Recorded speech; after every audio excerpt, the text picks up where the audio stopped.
Now, our next speaker 4 years ago was a student in this university. Last year, she was named by Forbes magazine as top 30 under 30 entrepreneurs. How did that happen? You're going to find out. It is my pleasure to invite my good friend, Stav Erez. Thank you. So I just said that it was very good to be here, to be back here. I studied philosophy, political science, and economics right here at Hebrew University, and later on, public policy. I considered myself to be a social entrepreneur.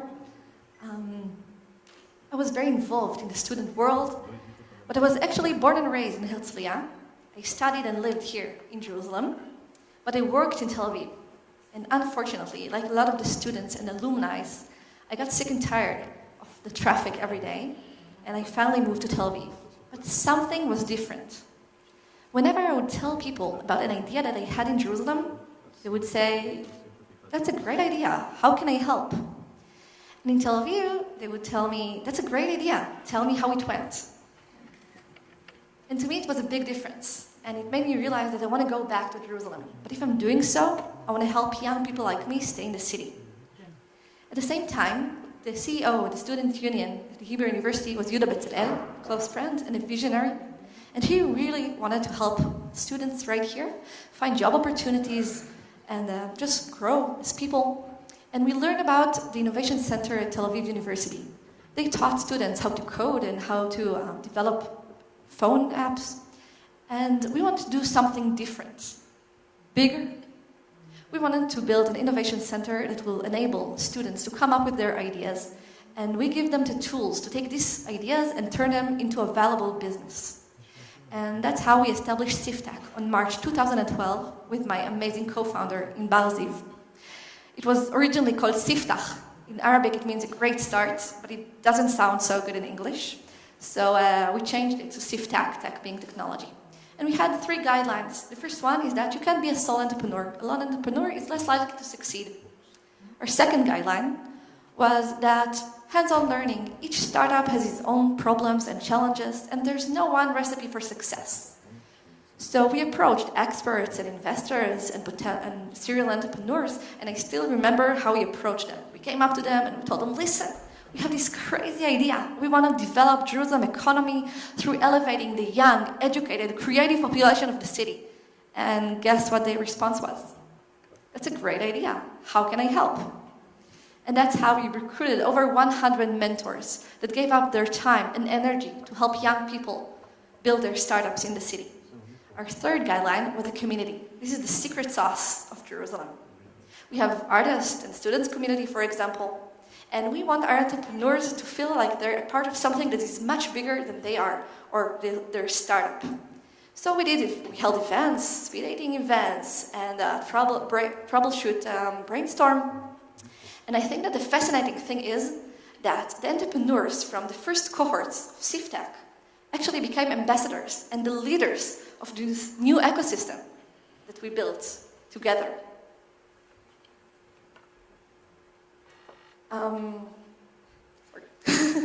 bit nervous here. So the atmosphere in Jerusalem basically began to change. Co-working spaces have started to emerge, and people actually came here and built their startups. And we felt that we needed to be at the center of everything that is going on.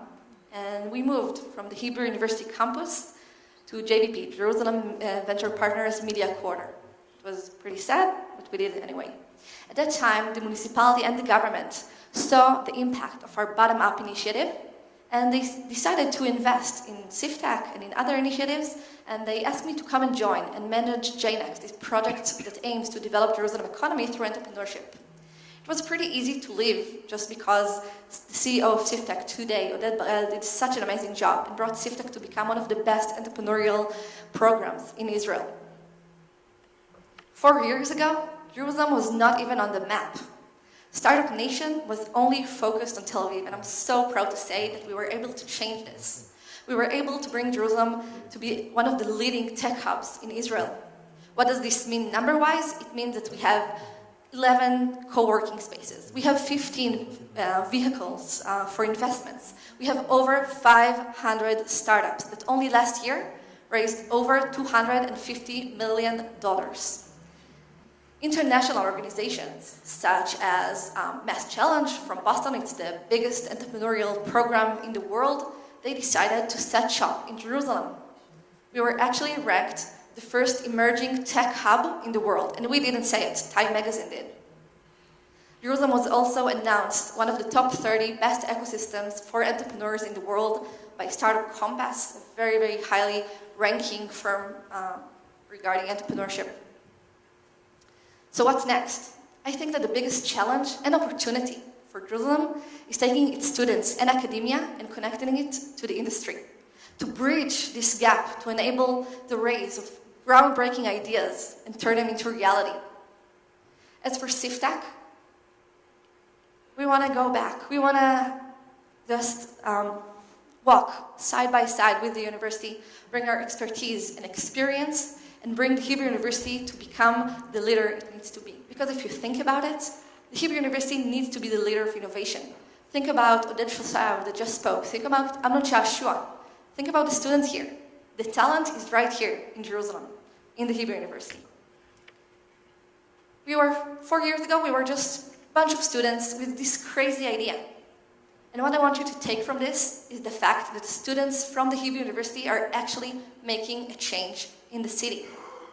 That the students are inspired by the university, but also that the students can inspire the university can inspire its students. Thank you so much.